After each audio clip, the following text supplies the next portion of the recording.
or good morning, or good afternoon, wherever you may be. And time for a bit of a disclaimer, because I think given tonight's topic, it'll probably be worth it. We remind you to consult your doctor, your mental health professional, your outreach group, your sponsor or specialist before adopting any change to your dietary, physical, and or mental health regime. If you're looking for options with respect to mental health and substance abuse, contact SAMHSA, the Substance Abuse and Mental Health Services Administration at 1-800-662-HELP. That's 1-800-662-4357. The service is open 24 hours a day, 7 days a week, 365 days a year, and is a confidential free information service for individuals and family members facing such stressors. Importantly, if you're facing suicidal crisis or ideation or emotional distress and need to be put in touch with a crisis center, call the Suicide Prevention Lifeline at 1-800-273-TALK. It's 1-800-273-8255. Or go to suicidepreventionlifeline.org. You can also text the word HOME to 741-741. Those resources are also available 24 hours a day, 7 days a week. And then, as we now talk about, we talk about something that has been very important, something that has been basically on the forefront of my thoughts since January, and basically the last 6 months in multiple sclerosis. The National MS Society is a collective of passionate individuals who want to do something about MS now, to move together towards a world free of multiple sclerosis. Multiple sclerosis is comprised of unpredictable and often disabling flare-ups of the central nervous system. Such flare-ups disrupt the flow of information within the brain and between the brain and the body. The National MS Society is the largest private funder of MS researchers in the world, investing more than $1 billion to date. MS stops people from moving, but the National MS Society makes sure that MS doesn't do that. MS stops moving. Because basically, we want to be able to move, we want to be able to think. And quite frankly, multiple sclerosis and demyelination can affect us in so many ways. It's because of the work that researchers and doctors do within the neurosciences that give us a chance. So, anyhow, to contact the National MS Society, please call 1-800-344-4867 or go to our website at nationalmssociety.org. Also of note, we are still raising money for the National MS Society through a Venture to a Cure's fundraising page. Try saying that 5 times fast. At rebrand.ly/aventuretoacure. Again, rebrand.ly/aventuretoacure. This effort will last through September 30th. Thank you for those who have donated money to this amazing organization. It touches me in so many ways, and I appreciate all of you. And on that, let's begin. Tonight we talk about the difficulty of relationship. The joy and bliss that relationship basically endures when it first happens. But then the sort of things that have to be done to maintain a relationship. And then also what we have to do to protect ourselves when we realize that the relationship is coming to an end or is changing drastically. We're going to talk about that and a whole bunch of other things tonight, because this is the Venture Forward.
Was my gin of choice for the martinis I drank.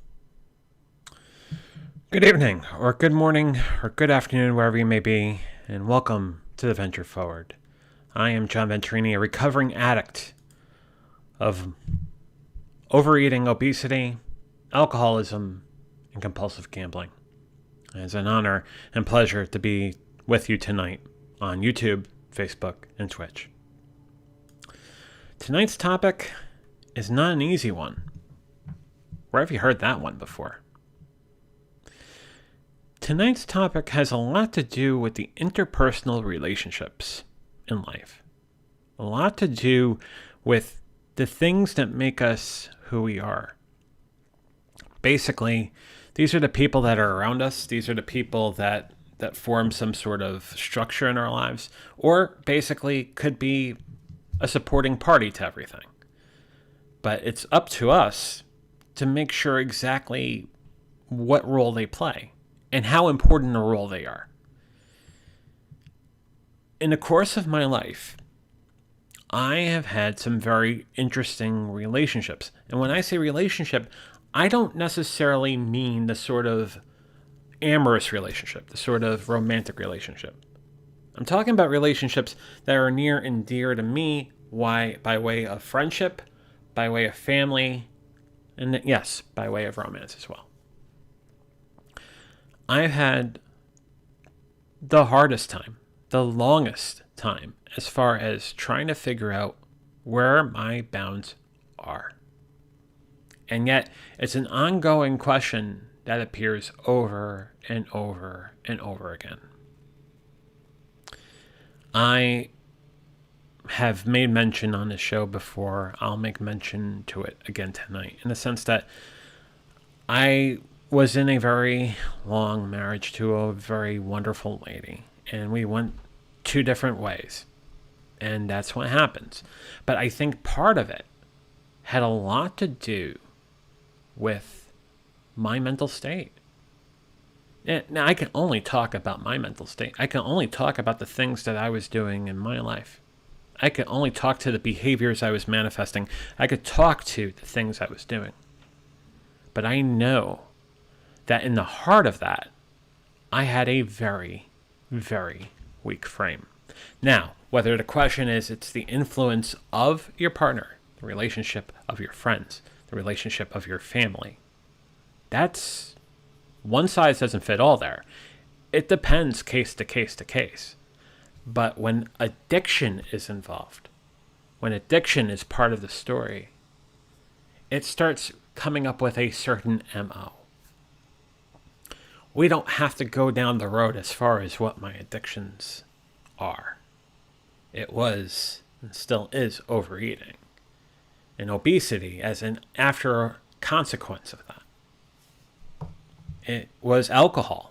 As I will tell you, I am an alcoholic. Sober, thank you very much, as we talked about on Sunday. And again, thank you very much for all of those people who basically watched the show on Sunday, but also had the most nicest things to say to me on Facebook. You guys are amazing, and I appreciate all of you.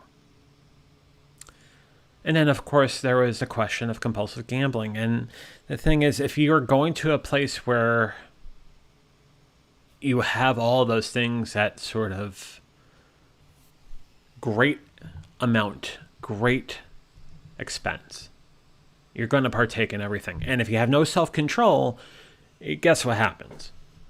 You're going to be drinking, you're going to be eating, you're going to be gambling. And if you have people around you who do the same, well, and you don't have that much of a sort of, I guess, train tracks or a third rail, I would say. You would say to yourself, okay, well, this can get crazy awfully fast. That's just a use case, just an example of where that mind goes to. So making sure that we don't lose our sense of ourselves, but moreover, making sure that we give ourselves the most healthiest kind of love, the most healthiest kind of respect, the most healthiest kind of wisdom, coming from a very safe place, gives us a chance to give that back to so many people. It's the reason why we do this show. It's the reason why we're talking about that tonight. quick couple of comments. Sarah says, hi, JV. Sarah, good evening. Hope you're doing well. And Sue says, sorry if I'm late. Just got off work. Glad to be here. Still like a Monday. Isn't it funny how you had a holiday on Monday and then Tuesday feels like a Monday? And then when you get to Friday, you say Friday is the new Monday because Friday becomes crazy and stockpiles. That happens all the time over here. But good to see you, Sue. Good to see you, Sarah. Good to see all of you who are watching tonight. Relationships. You have to start thinking to yourself, when do we need to course correct? When do we need to change direction? When do we need to do something not necessarily for the sake of the relationship, but first and foremost, much akin to the adage that I talk about all the time on this show, when the cabin loses cabin pressure and there's no oxygen and those oxygen masks fall, the first person that you need to cover with the mask is yourself. You have to make sure you're able to breathe, and then you can make sure that everybody else in the row is able to breathe. That's true, and that analogy works for so many different things. You have to take care of yourself first and foremost. I've had many debates about this too, in the sense that you have to love yourself first and foremost. What's the first step when we have an addiction problem? What is the first step when we have that sort of thing, whether it is alcoholism or overeating or gambling or narcotics or what? Insert addiction here. What's the first step? 5 seconds. Admitting that you have a problem. Admitting that you have a problem, but then rolling up the sleeves and wanting to do something about it. You may not have the solution. And the solution for many different people may be many different things. I'm not here to talk about the 12 steps per se, but I am talking about the fact that you realize that something's wrong. So you got to go out and fix it. And if there are people around you that kind of sweep that under the rug, don't say anything about it, or try to say something about it, and you may give them an unfavorable reaction, that's more the reason why they have to double down and give it back to you again. But at the end of the day, the person that was putting the food in their mouth, the person that was drinking to very large amounts, the person that was hitting the buttons on the video poker machine, that's the person that needs to go get the help. That's the person that needs to realize that they need to get the help. Now, if you couple that in a relationship, whatever relationship it is, you could sense the turbulence that exists there. Whether it is the turbulence that you're providing through the addiction, or the turbulence of a co-addiction or codependency as well. It's a very hard topic to talk about in the sense that how many different relationships have we had in this life that are codependent? That have that sense of, I'm going to do everything and then some for the sake of the relationship, and we're going to imbibe and do all that stuff. And not take any sort of thought about the consequences therein. It gives you something to really think about, doesn't it? A couple more comments. Sarah says, totally confusing. Yeah, about this whole Tuesday, Monday thing, I agree. I think also trying to figure out exactly when do we say something about someone else that's very near and dear to us and what they need to do to help themselves. That too is very confusing. But it's something we have to address, without a doubt. We can talk about different models of relationship. We could talk about the different interpersonal relationship models and what codependency looks like, what narcissism looks like. And we'll talk about that a bit this evening. It won't be a detailed course in that, far from a psychotherapist or a therapist even, but I've gone to therapy before. I've read. I know exactly what's been talked about. I know things that have been thought of me. So I do have an understanding of it. My words will always be the same words as before. If you're looking for more information on this, by all means, seek a therapist, seek your mental health professional. But we're going to talk about, for the sake of this conversation tonight, about what these things are and how they basically bend towards the addictions we have. So we call this episode, When Do Relationships Need to Change and or end? And that's because at some point we think about a world where, this relationship's going to last forever and this, that, and the other thing. And I know what the divorce rate is and whatnot. So, there's going to be more than a coin flip chance that that's going to end. We have to know what we bring to it. We have to also know what we're getting back from it, not in the sense that we're greedy or anything, but we have to know what the give and take is in it. We also have to make sure that we're doing everything in the most healthiest way possible. We talk about a couple of main things here, in the sense that when we deal with recovery, when we deal with addiction, it's basically your V, right? You have your adaptive sort of stage of the addiction, then you become dependent, then it becomes degenerative, then you hit your bottom. Then you start learning, then you start changing, then you start thriving. That sort of ask that, hey, I got to do something about this, happens when you hit the bottom. Then you move upward, but you have to remain steadfast in that upward movement. How does this relate to relationship? If the addiction has multiple people involved, it comes to a common consensus that something has to be done. So they always say about strength in numbers. Well, the weakness could be in numbers too. We have to be on ourselves to figure out, okay, this is what we have to do to fix this. If we take this example about how it pertains to me and hitting that bottom. Hitting the bottom takes 3 different meanings for me, right? The first bottom was not being able to walk more than 5 to 10 feet and basically barely walking in an airport and near his basic end, in the sense that he was at 480 pounds. Traveling was next to impossible, and he was living the most unhealthiest life possible. That's bottom number 1. Bottom number 2 is saying, okay, you've done this before, you lost the weight twice, now it's time for you to do something about this. You need to go seek therapy. You need to start journaling your food. You need to start meditating. You need to figure out why you're doing what you're doing. Well, you're in the middle of May and you only dropped about 30 pounds when you really need to lose 300. And it's because you're drinking still. And you know how much of a bad effect alcohol has on your life. One thing I didn't tell you before. When I lost the weight the second time, there was a period of time of about 6 to 7 months where I did not drink.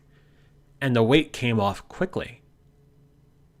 There's something that needs to be expanded upon that, in the sense that alcohol and alcoholism can have a very detrimental effect to weight loss. Very detrimental effect to metabolism.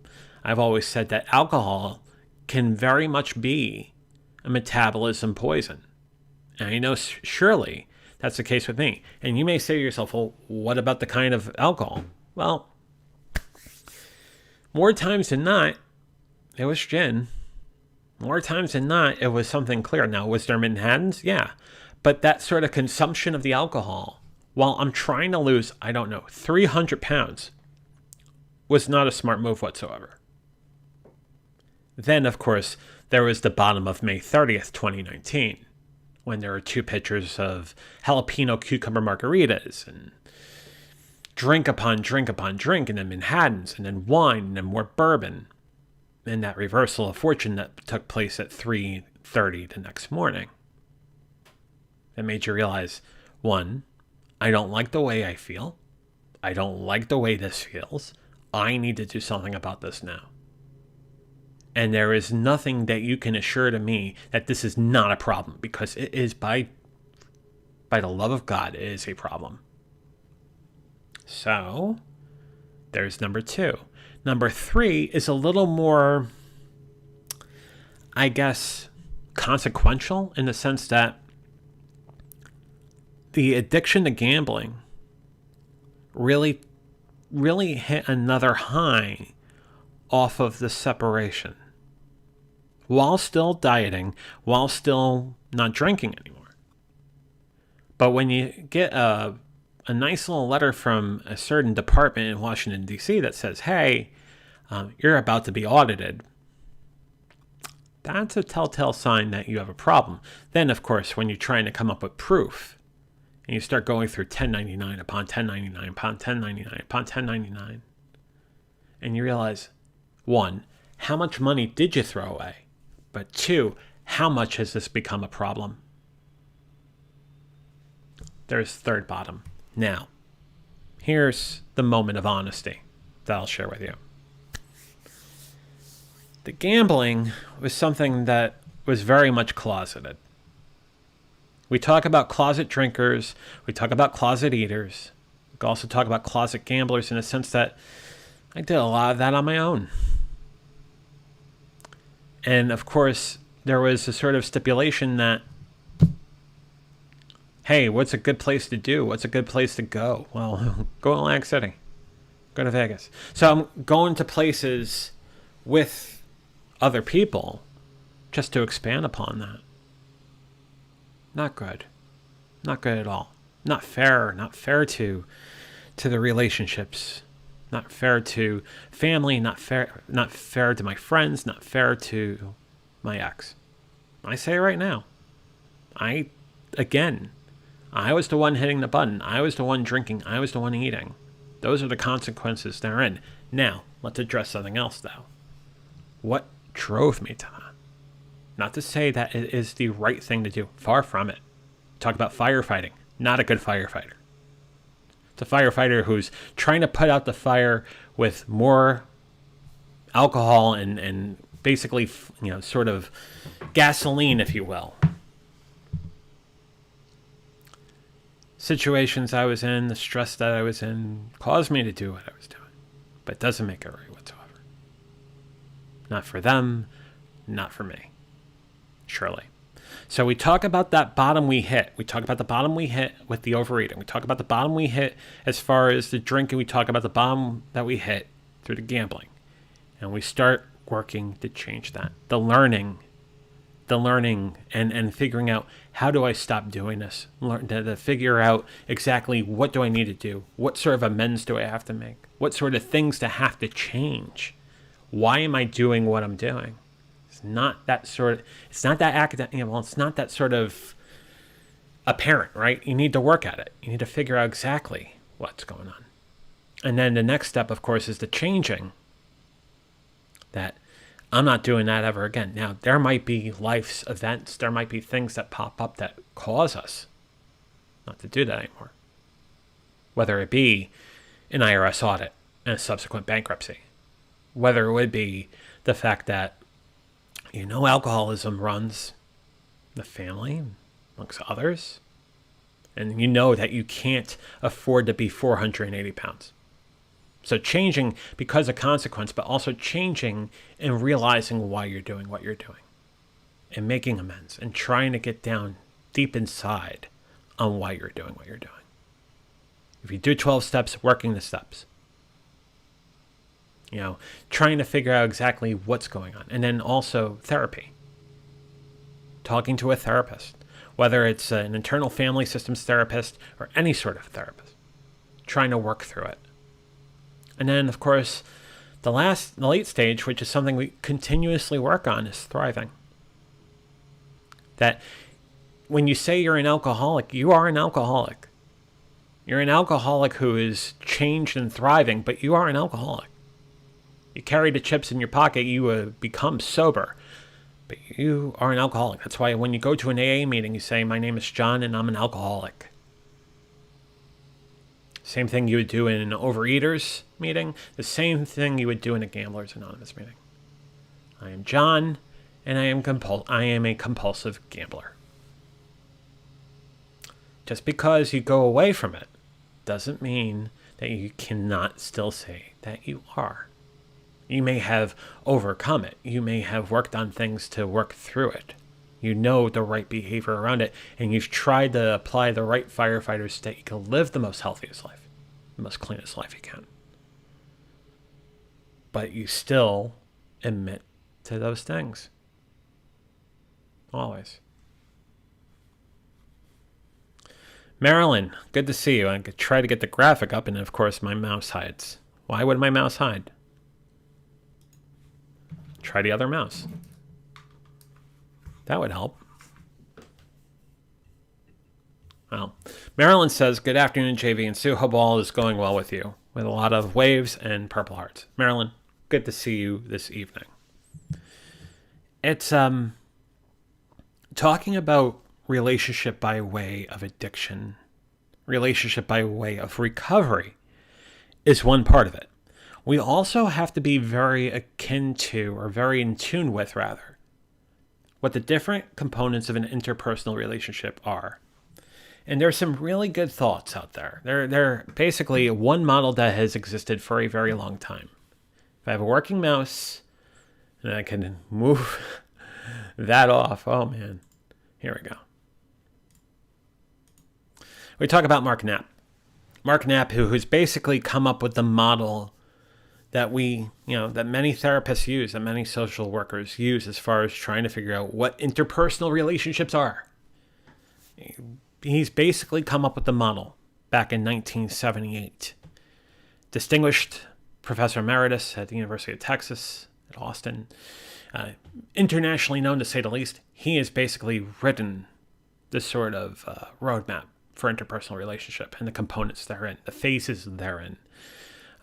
Many books on lying and deception, and he's done a lot of thought leadership, a lot of professing at many different places. Member of the U.S. Army from 1957 to 1959, done work at the University of Kansas, done work at my alma mater at Penn State, University of Wisconsin-Milwaukee, Purdue, SUNY at New Paltz, and the University of Vermont.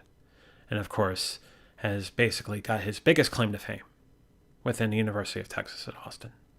The Knapp model is something we talk to. We talk about the 10 stages of the Knapp model of interpersonal relationships. So what does that look like? It looks like a situation where, you start off with developing the relationship. You start with the initiation, experimentation, intensification of the relationship. Whether we're talking about an amorous relationship or we're talking about any sort of other interpersonal relationship. These are the points where we're starting to kick the tires on what this is. And the reason why that's in black is because there's a good level of volatility in that.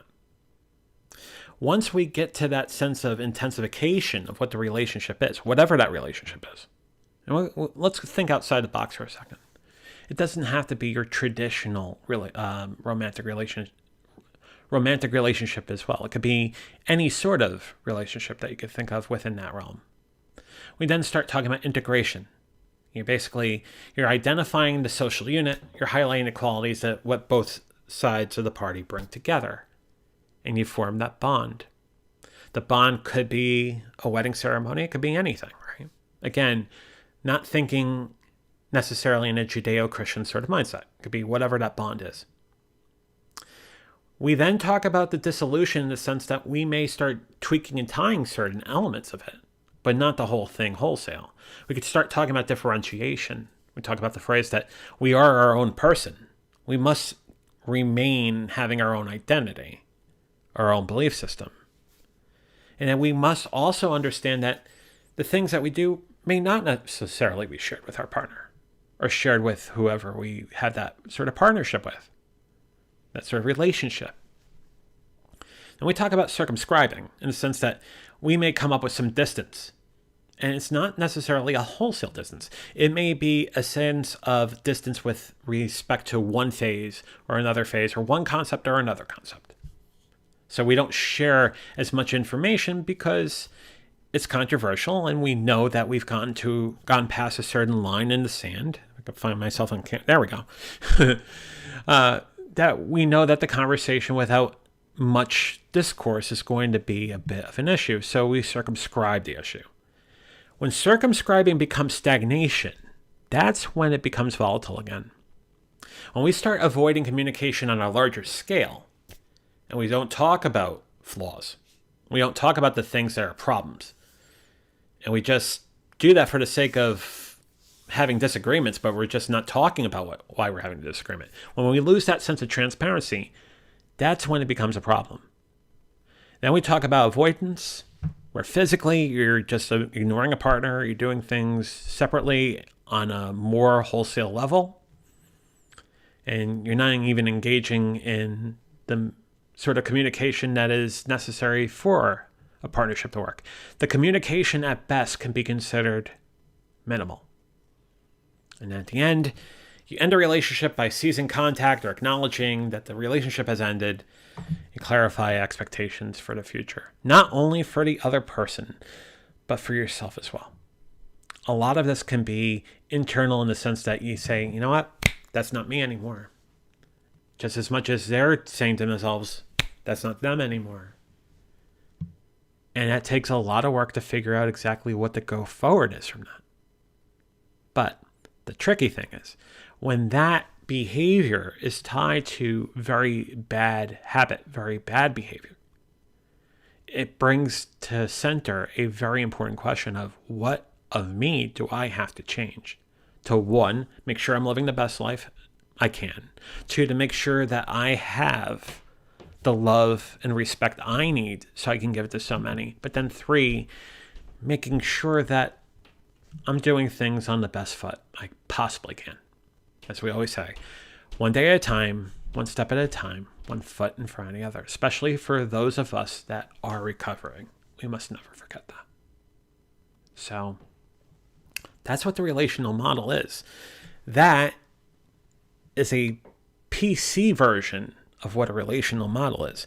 We can then start talking about the sort of behavioral constructs, the sort of mental neuroses, the mental deficiencies that can go on within that relationship, whether it is narcissism or whatnot. And we talk about that as far as, and this is by joinonelove.org, great site. We talk about the 10 different signs of an unhealthy relationship, whether it's too intense, too passive, too manipulative, too isolated in the sense that you're basically forcing, or someone's forcing your identity, your own individual identity, by forcing the issue of a together unit without having that sense of individuality. The sabotage, the belittling, the guilting, the volatility, deflection of responsibility, or is what we call gaslighting, and the betrayal. The betrayal, basically, I'll say basically 5 more times, is when someone becomes intentionally dishonest. Because either that's how they cope, and we're going to think the most benevolent or the most fair of the situation, or they're just naturally deceptive. They're naturally a liar, and they have a serious character flaw. We're far from perfect. We know that. But to be able to realize that and realize it when it's happening is to be also very much trying to course correct to go forward. When we start thinking about how our relationships, our behaviors become too tied and too indoctrinated with someone else, where we start thinking about everything too much and in a healthy sort of perspective where we don't know what our own existence is, where we can't come up with our own thought, where we can't come up with our own sort of rule or mindset, because the other person is either too domineering or too powerful in that sort of conversation, or it's become to the point where they basically belittle us, going back to the graphic, in thinking that way. Neither of which is healthy, neither of which is apropos, neither of which is acceptable. And that's true with any sort of relationship, right? We must keep our own sense of identity. If we don't have that, how can we love? How can we care? How can we respect? Let's go back to Maine. So when I talk about relationships, when I talk about the different relationships that are in your life, you have to realize that it's not only a question of the romantic relationships you have. It's not a question of those sort of interpersonal relationships per se. It's a question of all the relationships that you have. And making sure that no matter what you do, that you do take care of yourself, that you do the best thing that is possible for you. And that when there is a problem and you admit it, you work towards fixing it. Here's a spoiler. It takes a long time. In the question of my big three, I know it's going to last me forever. As far as losing the weight, lost the weight a third time, 200 plus pounds. We don't want to know, and I don't think it's physically possible for me to know what that's like if I gain that weight back, if that ever happened, because it would kill me. At this point in time, it becomes a question of life and death. But if you think about the other habits, the other bad habits we talk about, in essence, it is slowly killing yourself, whether you realize it or not. What we're going to do on Thursday is a follow-up from this, in a sense of, these are the relationships I had. These are the bad habits I had. And this is what I'm going to do to make sure I can live the healthiest life I can, do the best thing possible I can, but moreover, provide as much love, respect, and care I can. And if I need to put up walls, because boundaries are basically in question, I put up walls. There's nothing wrong with boundaries. It is a question of generations past that you can have these relationships without boundaries. That is BS. Major BS. Our boundaries are the most important thing we can have. We must never lose sight of that. So Thursday we talk about what the life looks like going forward. And there was a question on the special on Sunday about what my life looks like now as far as eating right and exercising and meditation and all that. We'll talk about that on Thursday as well, because that's part of the story. So we'll talk about how one changes their life to move from those horrible addictions, to move from those horrible sort of ways of life, whether it's a question of co-addiction, codependency, but also the big three. We'll talk about all of that on Thursday night at 6:30 Eastern, 3:30 Pacific. But until then, I'm going to say the same thing I say at the end of every Venture Forward. Stay safe, stay sane, stay strong, stay sober. You're worth it. Have a great night. We'll see you on Thursday.